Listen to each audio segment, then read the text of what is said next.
Bismillahirrahmanirrahim. Ustadz, saya tahu rokok itu haram. Saya selalu gagal tobat dari rokok. Tapi saya tetap terus mencoba bertobat. Apakah dengan bertobat berulang-ulang itu adalah cara yang benar? Mohon nasihat dan doakan saya agar bisa betul-betul tobat dari rokok. Artinya masih ngerokok gitu. Sudah pernah tobat sebulan, ngerokok lagi gitu ya. Tahu dosa. Udah ini terakhir deh. Tobat. 3 hari ngerokok lagi. Kalau ketika dia berhenti ngerokok dan tobat, memenuhi syarat sahnya tobat. Pertama, menyesal ya. Kedua, berhenti. Ketiga, bertekad tidak mengulang lagi. Seumur hidup. Ketiga-tiganya terpenuhi ini. Tobatnya sah. Dosanya sudah terhapus. Kalau tiga-tiganya sudah terpenuhi. Termasuk syarat yang ketiga, bertekad tidak mengulang. Setelah sebulan mengulang lagi tanpa direncanakan.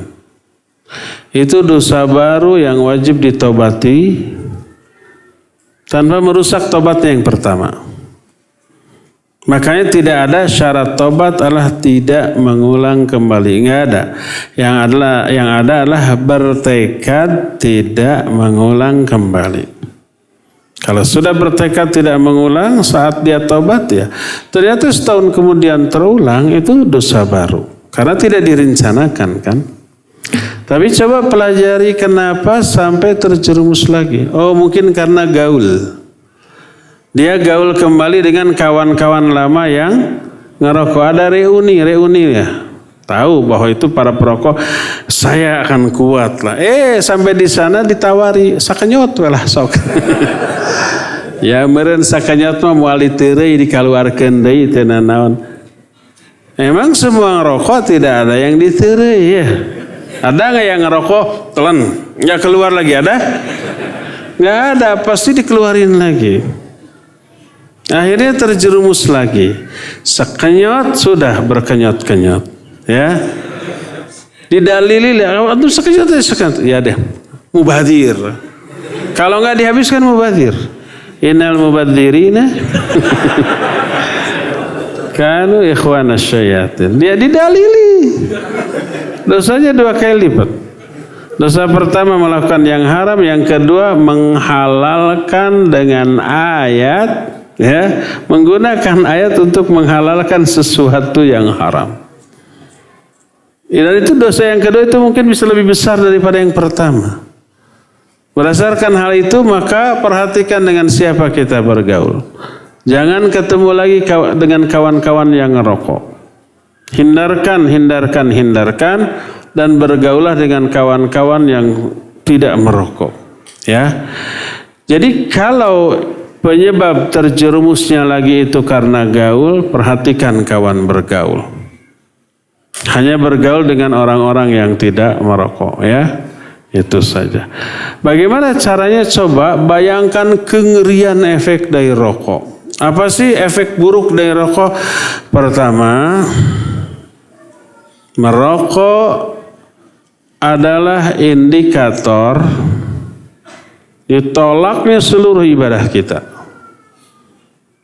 Bagaimana kalau orang sudah sholat, beres sholat langsung nyolong, langsung nyopet. Nyopetnya itu sebagai tanda bahwa sholat tadi apa? Ditolak oleh Allah.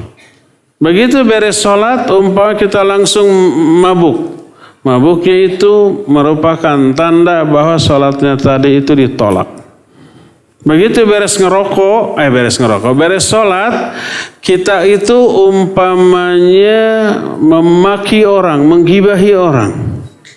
Menggibahi orang seusai sholat menjadi tanda sholat tadi ditolak. Kenapa? Karena kalau sholatnya diterima, Allah menyatakan inna sholata tanha anil fahsya'i wal munkar. Sholat itu mencegah seseorang dari perbuatan keji dan munkar. Itulah tujuan utama sholat.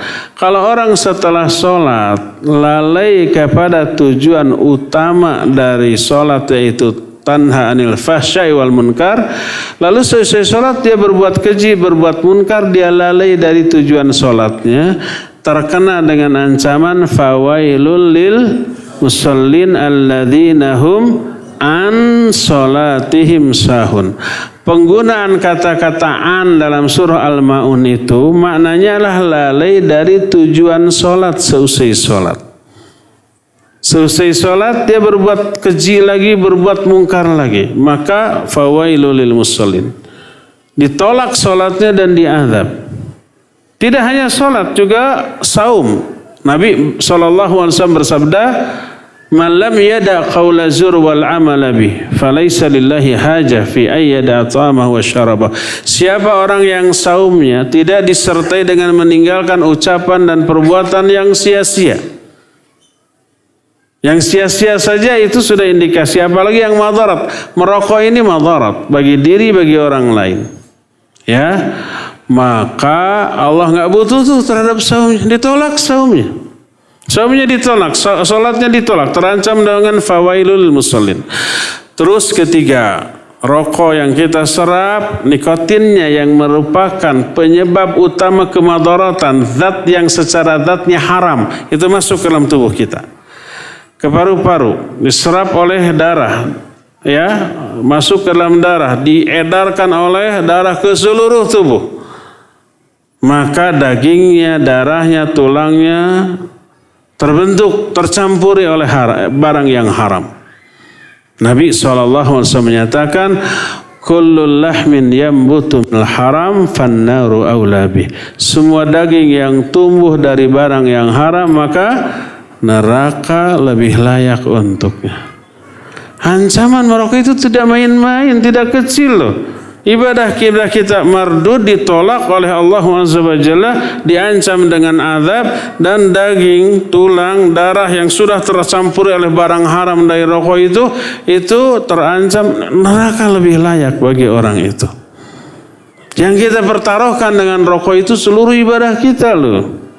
Ibadah kita ternyata sia-sia, dan kesia-siaannya terlihat dari apa? Dari nggak ada efek dari ibadah terhadap kekejian dan kemungkaran dalam hal merokok tadi.